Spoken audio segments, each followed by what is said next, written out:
राम राम सभी भाइयों को हमारे यूट्यूब चैनल द ज्ञान टेक्निक में आप सबका स्वागत है। आज हम इस वीडियो में लेके आए हैं नल और नील की शक्ति और राम सेतु का रहस्य। आज इस वीडियो में जानें, जो रामायण से जुड़ी हुई वीडियो है। आप लोग इस वीडियो में बने रहें और मेरे यूट्यूब चैनल द ज्ञान टेक्निक को सब्सक्राइब करें और बेल आइकन को दबा कर प्रेस कर लें, जिससे हमारी वीडियो आप लोगों के बीच में आती रहे। तो इस वीडियो को लाइक करें और शेयर करें और ज़्यादा से ज़्यादा देखें। यहाँ वीडियो चलेगी, आप लोग इस वीडियो में बने रहें एंड तक देखिए। यहाँ नहीं गुरुदेव, आगे से ऐसी गलती नहीं होगी। हमारी सेवा मत छीनो मालिक। गुरुदेव, इनके बस की बात नहीं है। ये हर बार ऐसा ही बोलते हैं, लेकिन वहां जाकर न जाने क्या चर्चा करने लग जाते हैं। नल नील भावुक हो गए और रोने लगे। कोई बात नहीं बेटा, अब आराम से सेवा करो। आज के बाद कोई वस्त्र या बर्तन नहीं बहेगा, ये मेरा आशीर्वाद है।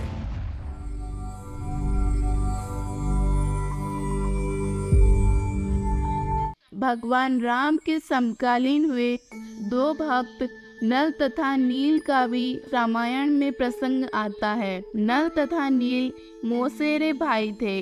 नल नील एक भयंकर रोग से ग्रसित थे। उन्होंने रोग से निजात पाने के लिए हर संभव प्रयास किए थे, लेकिन सब व्यर्थ था। पूर्ण परमेश्वर कबीर साहिब जी त्रेता युग में मुनिंदर ऋषि के नाम से आए हुए थे। कबीर साहिब अपने उद्देश्य को पूर्ण करते हुए अनेकों भक्तों के साथ अद्भुत चमत्कार करते थे। एक दिन मुनिंदर ऋषि जी का एक भक्त नल नील के पास चला गया। भाई नल नील, अगर आप हमारे गुरुदेव मुनींद्र ऋषि जी से दीक्षा ग्रहण करके सत भक्ति करो तो अवश्य ही आपका यह रोग नहीं रहेगा। भक्त, हमने बड़े से बड़े धर्म गुरुओं से हमारे रोग के निवारण की अर्ज की है, लेकिन सभी अंत में यही कहते हैं कि यह आपके प्रारब्ध का कष्ट है, यह भोगने से ही समाप्त होगा। इसलिए हमें अब कोई आशा नहीं है। भाई मुनींद्र ऋषि जी सामान्य ऋषि नहीं है। उनकी रजा से कई व्यक्तियों को जीवन दान तक मिला है। उन्हें स्वयं परमेश्वर का ही अवतार मानो। नल नील ने सोचा कि हम इतने भटक चुके हैं, तो एक बार मुनिंदर ऋषि के पास भी अपनी परेशानी के निवारण हेतु कोशिश कर लेते हैं। ठीक है भक्त भाई, हम एक बार वहां चलकर भी देख लेते हैं। कहाँ रहते हैं मुनींद्र ऋषि जी? चलो भाई, मैं आपके साथ चलता हूँ। भक्त के कहने पर दोनों मुनिंदर ऋषि जी के आश्रम में पहुँचे और परमात्मा के चरणों में गिरकर रोने लगे। मुनिंदर ऋषि ने अपना आशीर्वाद भरा हाथ उनके सिर पर रखा तो उनका रोग उसी वक्त समाप्त हो गया। दोनों बहुत खुश हुए और परमात्मा को अपनी सारी कहानी बताई। हम तो धन्य हो गए भगवान, आपके सिवाय हमारा दर्द कोई नहीं समझ पाया और अब हम बिल्कुल स्वस्थ हैं। बेटा, यह तो आंशिक लाभ है।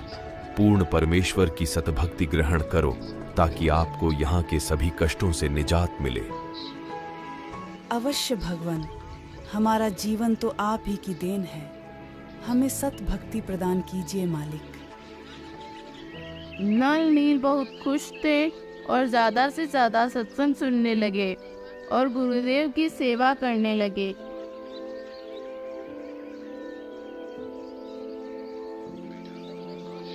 बेटा, आश्रम में बुजुर्ग असहाय भक्तों की सेवा किया करो। बुजुर्ग भक्त की सेवा बहुत पुण्यमय का काम होता है। जो आज्ञा गुरुदेव। दोनों भक्त बड़ी ही लगन के साथ बुजुर्गों की सेवा करने लगे। नल नील भक्तों के वस्त्र तथा बर्तन निकट ही बह रही नदी में धोने के लिए ले जाया करते थे। दोनों वस्त्रों तथा बर्तनों को नदी में भिगोकर परमात्मा के द्वारा किए समाधान और ज्ञान की चर्चा करने लग जाते। भाई, अगर हमें परमात्मा न मिलते तो पता नहीं हम बच भी पाते कि नहीं। हाँ भाई, सच कह रहा हूँ, मैं तो जिंदगी से तंग आ चुका था, आत्महत्या करने वाला था।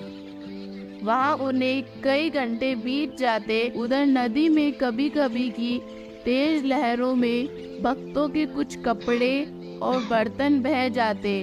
उन्हें इस बात का ध्यान नहीं रहता। दोनों भक्त बहुत भोले थे।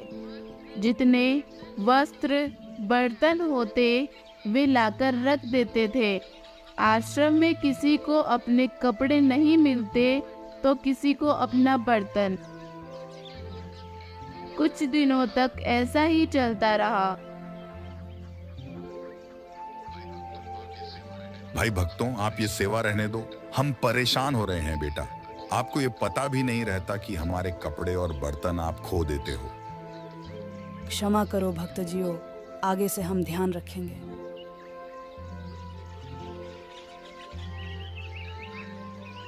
नल भाई, कल भगवान ने क्या ज्ञान सुनाया था, मैं तो गदगद हो गया। इस काल लोक में हम कितना कष्ट उठा रहे हैं, लेकिन फिर भी भगवान को नहीं समझ पा रहे हैं। भोले होने के कारण वे भूल जाते थे और यही समस्या बनी रही। बेटा नल नील, कल आपने फिर मेरा लौटा खो दिया। आप ध्यान नहीं रखते बेटा।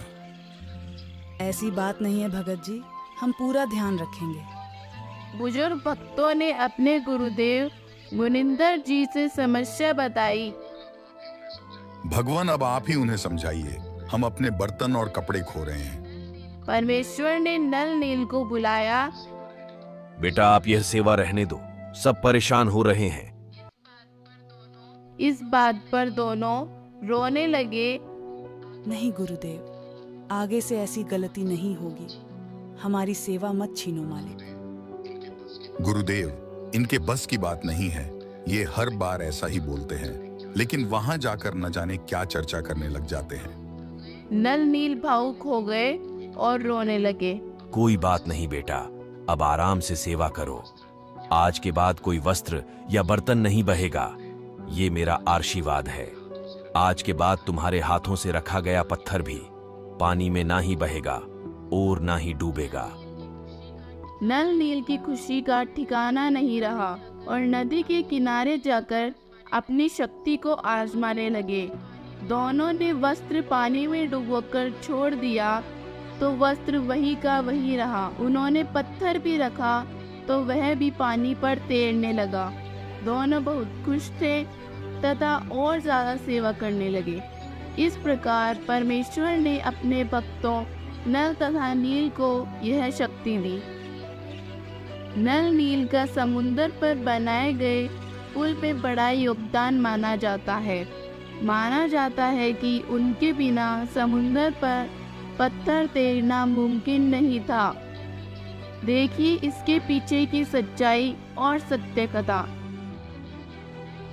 लेकिन क्या नल नील की इसी शक्ति से रामचंद्र जी के द्वारा लंका के लिए बनवाए गए पुल के पत्थर तैरे थे या कोई अन्य करिश्मा हुआ था? इसके लिए देखिए दूसरा भाग। ये अनमोल ज्ञान जगत गुरु तत्वदर्शी संत रामपाल जी महाराज के सत्संगों का अंश मात्र है। संपूर्ण आध्यात्मिक ज्ञान के लिए सुनिए संत रामपाल जी महाराज के मंगल प्रवचन। आप संत रामपाल जी महाराज जी के मंगल प्रवचन संत रामपाल जी महाराज एप्लीकेशन पर भी सुन सकते हैं तथा उनके द्वारा लिखी पुस्तकें भी डाउनलोड कर सकते हैं। हेलो दोस्तों, अभी आप लोगों ने हमारी वीडियो देखी। आप लोगों को वीडियो कैसी लगी कमेंट करके बताएं और नल और नील के गुरु कौन थे आप लोग कमेंट करके बताएं और इस वीडियो को ज़्यादा से ज़्यादा शेयर करें और हमारे यूट्यूब चैनल द ज्ञान टेक्निक को सब्सक्राइब करें और बेल आइकन को दबा के प्रेस कर लें, जिससे हमारी वीडियो आप लोगों के बीच में आती रहे। राम राम, परमपिता परमात्मा की जय।